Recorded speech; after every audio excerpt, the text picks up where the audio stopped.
1장에 보면은 바울은 이방인들의 죄를 지적을 했습니다. 1장 29절부터 31절 말씀에 보면은 이방인들의 죄의 목록들이 나오게 됩니다. 불의, 추악, 탐욕, 악의, 시기, 살인, 분쟁, 사기, 악독, 수군수군, 비방, 하나님을 미워하는 것, 능욕, 교만, 자랑, 불효, 우매, 배약, 배약은 약속을 어기는 거죠. 무정, 무자비. 이렇게 1장 29절부터 31절에 보면은 이방인들의 죄의 리스트가 자세하게 소개가 되고 있습니다. 바로 이러한 죄에 머물러서 사는 사람들에게는 하나님의 심판이 임한다라고 하는 경고의 말씀을 했습니다.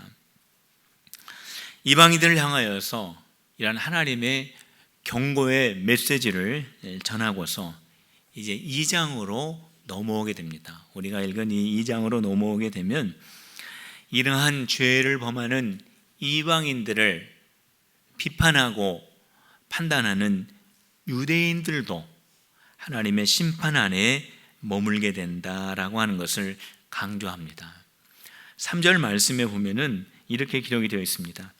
이런 일을 행하는 자를 판단하고도 같은 일을 행하는 사람아, 내가 하나님의 심판을 피할 줄로 생각하느냐. 이러한 일들을 행하는 자들, 바로 이방인들을 말합니다. 이방인들이 죄를 행하는 그 모습을 말하는 것이고, 그것을 판단하는 사람아, 그 사람은 바로 유대인들을 말합니다. 유대인들의 그러한 죄와 한 걸음 물러나서 그들을 향해서 비판하고 그들을 향해서 판단할 때 바로 그러한 유대인들을 향하여서 오늘 바울은 하나님의 말씀을 대신해서 너희들도 하나님의 심판 아래에서 피하지 못할 것이다 라고 하는 그러한 말씀을 하고 있습니다. 왜 죄 짓는 이방인들을 판단하는 유대인들이 하나님의 심판을 받아야 할까요?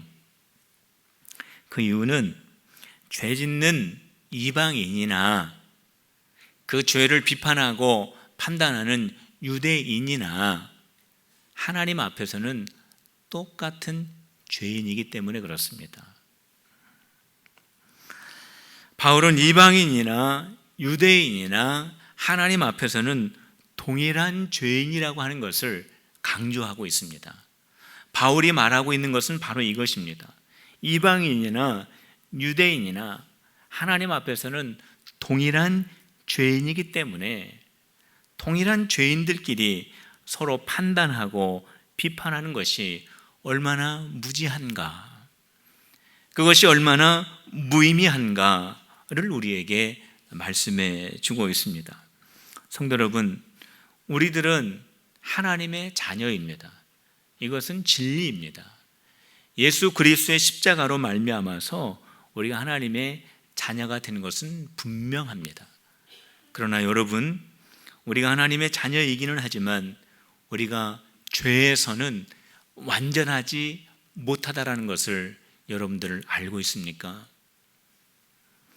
예수님의 십자가의 죽으심으로 말미암아서 우리가 분명히 이것은 다시 우리가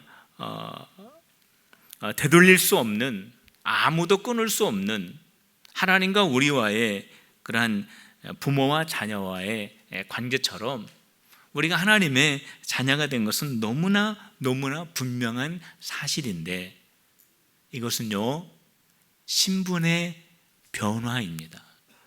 구원받은 것은 사실 맞습니다. 그러나 성도 여러분, 이것은 신분의 변화입니다.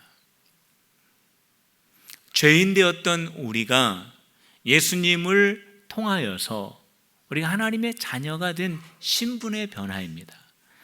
이것은 무엇을 말해주고 있냐면, 우리들이 완전하고 거룩하게 내면적으로 본질적으로 신분의 변화와 함께 같이 우리의 내면이 변화되었다라고 하는 것은 결코 아닙니다. 왜냐하면 우리는 하나님의 자녀가 되었지만, 우리는 하나님을 믿는다라고 우리는 입으로 고백하였지만 여전히 우리는 죄 가운데 있습니다.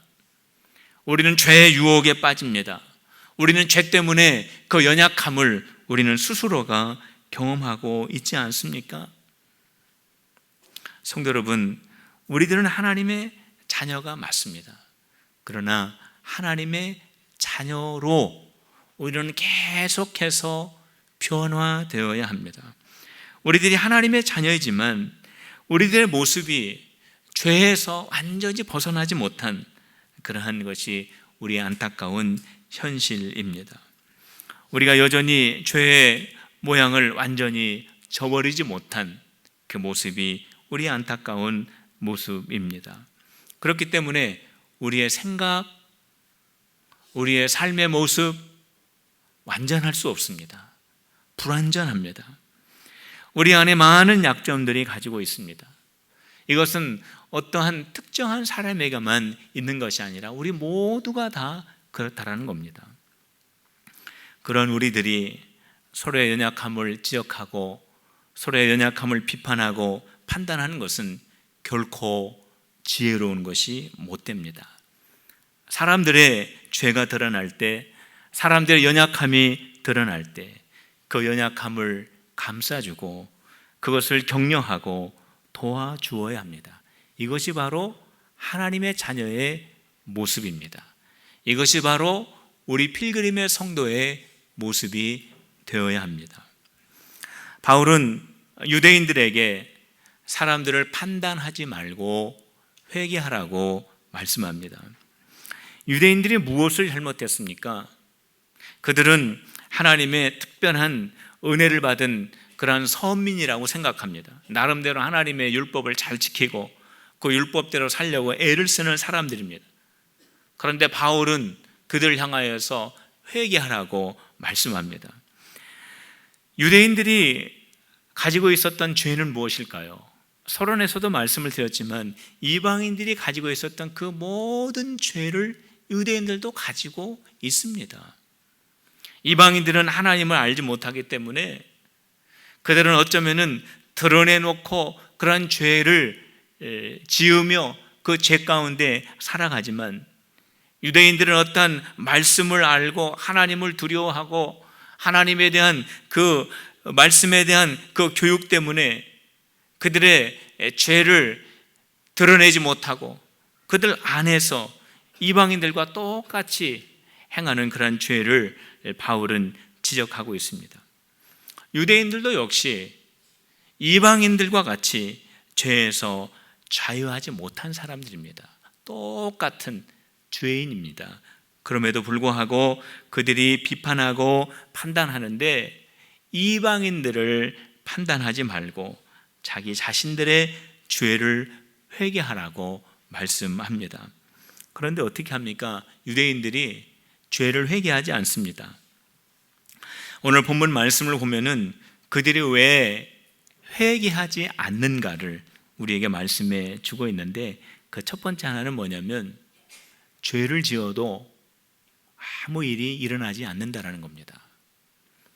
죄를 그들이 지어도 하나님의 벌이 내리지 않는다라고 하는 그러한 착각을 가지고 있기 때문입니다.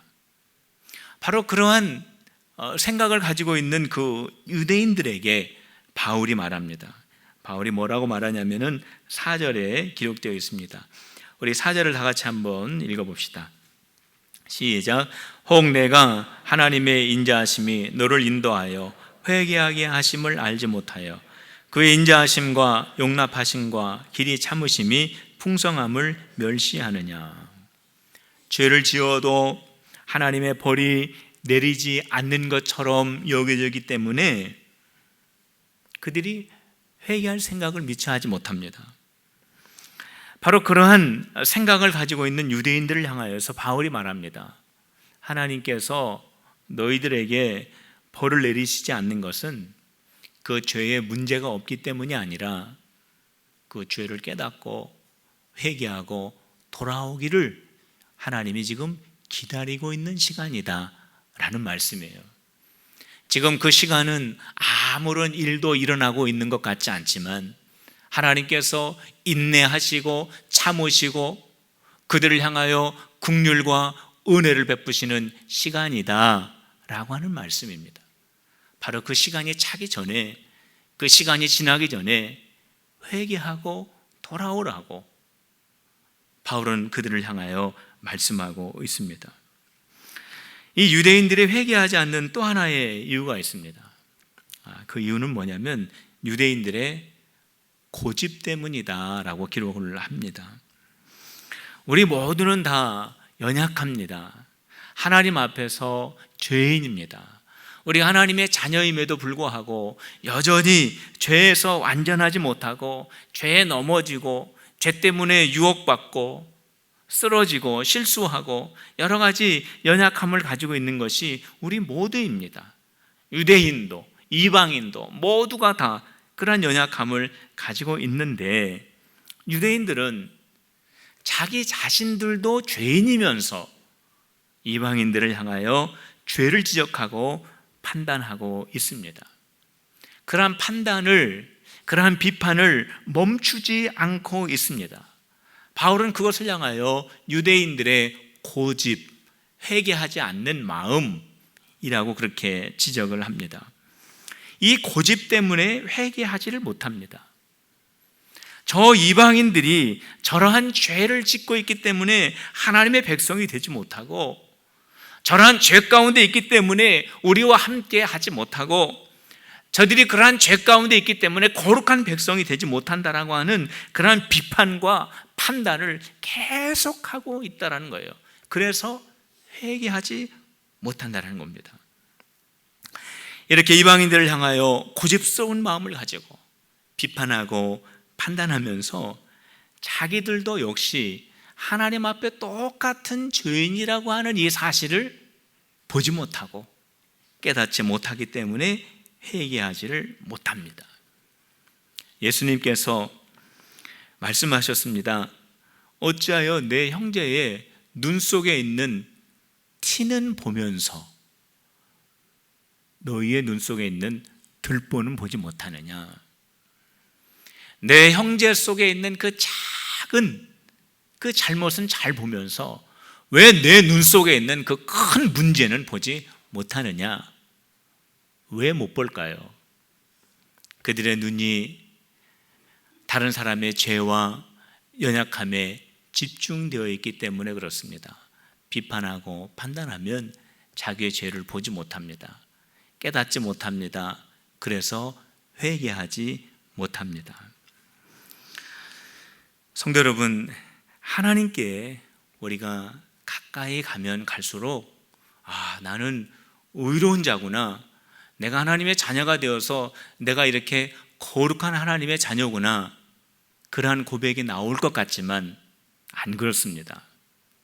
우리가 하나님 앞에 더 가까이 가면 갈수록 하나님의 그 거룩한 그 진리의 빛 가운데 나가면 나갈수록 우리의 누더기와 같은 것들이 자꾸 드러나기 때문에 우리가 하나님 앞에 가까이 가면 갈수록 우리의 입술에서 어떠한 신앙의 고백이 나오냐면 주여 내가 죄인입니다 라고 하는 고백이 나오게 되어 있습니다.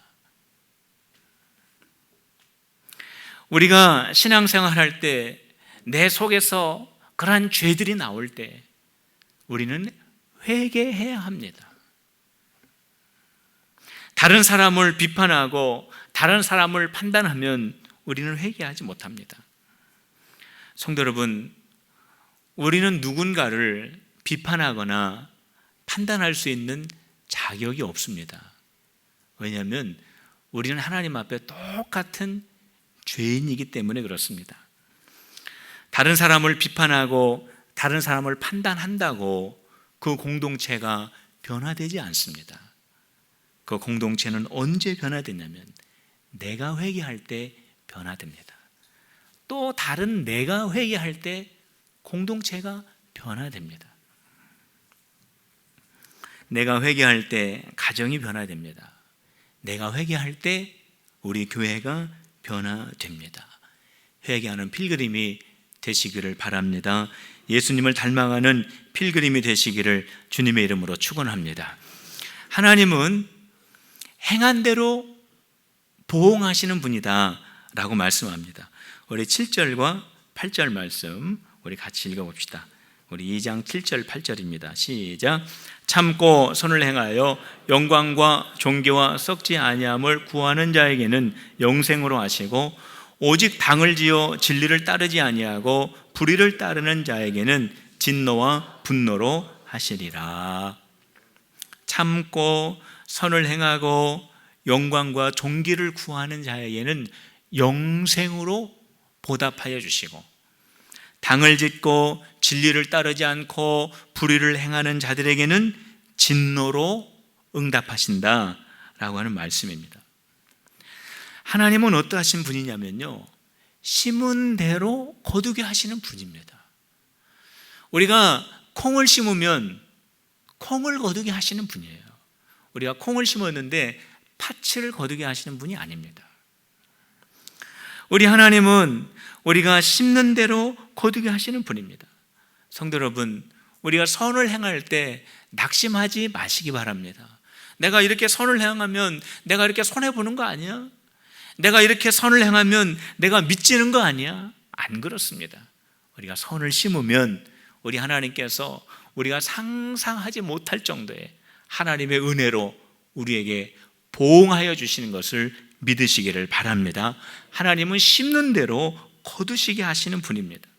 성도 여러분, 우리가 영원한 생명을 얻기 원한다면 존귀를 심고 인내를 심고 선을 심어야 합니다. 우리가 영광과 평강을 얻기를 원한다면 선을 심어야 합니다. 성도 여러분, 우리가 이렇게 존귀하고 영광스럽고 소중한 것을 얻는 그 결과도 중요하지만 그 과정도 참 소중합니다. 지난번에 우리 상암전도회에서 지역 아동센터를 방문해가지고 거기에서 페인트 칠도 하고 벽지도 바르고 청소도 하는 그런 자비량 봉사를 했습니다.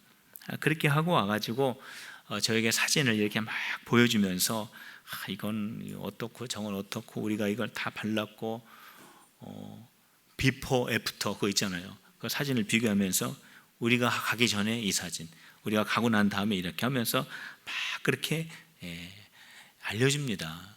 그러면서 뭐라고 말씀하시냐면은, 목사님 참 우리가 이렇게 하면서 땀도 많이 흘렸지만 몸과 마음이 힐링되는 시간이었습니다. 그러는 거예요. 자, 이것은 무엇을 말해주고 있습니까? 선을 심는 과정이 결과만큼 소중하다라고 하는 것을 말해주는 겁니다. 이번 우리 교회가 창립 기념주일을 맞이하고 있습니다. 성도 여러분, 창립 기념주일날 하나님께 감사의 예물을 준비하십시오. 감사의 예물을 준비할 때 하나님 창립 기념주일을 맞이해서 이러한 감사 하나님 앞에 드립니다. 감사의 내용도 적으시면서 하나님 앞에 예물 드리시면서 감사를 하십시오. 그러면 그 예물을 다 모아가지고 우리가 인근에 한 교회를 정해서 거기에서 모든 것을 다 전달을 하려고 합니다. 이것은 섬김을 심는 일입니다. 우리 중고등부 필리핀 단기 선교를 갑니다. 바교를 중심으로 해서 어린이와 그 지역 주민들에게 복음을 전하게 되는데, 이것은 우리 교회가 복음을 심는 일입니다. 우리 교회 학교 어린이들이 또 여름 성경학교를 준비하고 있습니다. 우리 선생님들이 그 어린 아이들의 그 심령 속에 생명의 말씀을 심는 겁니다. 우리 교회가 이렇게 사랑을 심고 복음을 심고 말씀을 심고 섬김을 심고 있습니다. 필금의 성도 여러분, 계속해서 사랑을 심읍시다. 감사를 심읍시다. 복음을 심읍시다. 섬김을 심읍시다. 기도를 심읍시다. 이러한 귀한 것들을 심으면 우리 하나님께서 놀라웁게 보응하여 주실 것을 믿으시기를 바랍니다. 바울은 마지막으로 율법은 절대적인 것은 아니다라고 하는 것을 언급하고 있습니다. 유대인들은 이 율법 때문에 죽고 사는 민족입니다. 율법이 있으면 하나님의 백성이 되고 율법이 없으면 저주받은 백성이 된다라고 하는 아주 극단적인 생각을 가지고 있었습니다. 그러나 바울은 율법은 절대적인 것이 아니다 라고 그렇게 말합니다. 우리 12절 말씀 한번 같이 읽어봅시다. 우리 12절입니다. 시작. 무릇 율법 없이 범죄한 자는 또한 율법 없이 망하고 무릇 율법이 있고 범죄한 자는 율법으로 말미암아 심판을 받으리라. 율법이 없으면 하나님이 진리대로 심판하시는 방법이 있고요, 율법이 있으면 그 율법대로 하나님은 심판을 하신다라는 거예요. 율법이 있느냐 율법이 없느냐 그거는 중요하지 않다라는 겁니다. 그것이 중요한 것이 아니다라는 말씀을 합니다. 바울은 율법에 대한 큰 의미를 부여하지 않습니다. 유대인들은 이 율법을 그렇게 중요하게 여깁니다. 자신들이 율법을 받은 백성이기 때문에, 그들이 율법을 배운 백성이기 때문에, 그들이 율법을 가르치는 백성이기 때문에 하나님의 백성이라고 생각합니다. 그런데 바울은 그러한 생각을 가지고 있는 유대인들에게 아주 충격적인 말을 던져주었습니다. 율법을 듣는 자가 하나님의 백성이 아니고 율법을 지키는 자라야 하나님의 백성이다. 유대인들은 자신들이 가지고 있는 그 율법 때문에 자기들이 하나님의 백성인 것을 굳게 믿고 있었습니다. 율법을 지키지 못하면서도. 바울은 그들 향하여서 분명하게 말해줍니다. 율법을 지키는 자라야, 율법대로 행하는 자라야 하나님의 백성이 된다라고 지적을 합니다. 종교가 기독교라고 해서 그 사람이 그리스도인이 아닙니다. 교인이라고 해서 그리스도인이 아닙니다. 직분을 가지고 있다고 해서 그리스도인이 아닙니다. 예수님을 인격적으로 내가 나의 구주로 영접하고 내가 예수님의 말씀대로 생각하고 내가 예수님의 말씀대로 말하고 내가 예수님의 말씀대로 살아가고 내가 어떻게 해서라도 예수님을 닮아가려고 노력하는 그 사람이 그리스도인입니다. 우리 필그림의 성도 여러분, 중생한 그리스도인, 예수님을 닮아가는 그리스도인들이 다 되시기를 주님의 이름으로 축원합니다. 심판은 모두에게 임합니다. 그리스도인에게도 임하고 다른 종교를 가지고 있는 사람들에게도 임하고 무신론자들에게도 임합니다. 모두가 다 하나님의 심판 앞에 서게 됩니다. 은밀한 것까지 다 드러나게 되어 있다고 했습니다. 흠이 없는 사람 없습니다. 하나님의 진노를 피할 사람은 아무도 없습니다. 그러나 오늘 16절 마지막에 보면은 누가 하나님의 진노를 피할 수 있는가? 그것은 예수 그리스도를 나의 구주로 영접한 사람은 하나님의 진노를 피한다 말씀하셨습니다. 왜냐하면 그 사람은 하나님의 자녀이기 때문에 그렇습니다. 그 자리는 하나님의 심판을 받고 하나님의 진노를 받는 자리가 아니라 하나님의 완영을 받는 자리가 됩니다. 성도 여러분, 우리의 연약함을 다 인정합시다. 그리고 서로의 연약함을 서로 감싸 줍시다. 우리의 죄를 회개합시다. 아름답고 거룩한 것을 심읍시다. 예수님을 닮아갑시다. 그래서 우리 하나님 앞에 설 때 나의 사랑스럽고 충성된 나의 성도들이요 라고 인정받고 칭찬받는 우리 모든 필그림이 되시기를 주님의 이름으로 축원합니다. 오늘 이 시간 우리 함께 기도합시다. 하나님, 우리가 판단하는 자가 아니라 감싸주는 자가 되게 하시고 사랑하는 자가 되게 하시고 예수님 닮아가는 사람 되기를 원합니다. 우리 하나님 앞에 다 같이 한 음성으로 기도하시겠습니다. 할렐루야. 하나님 아버지 감사합니다.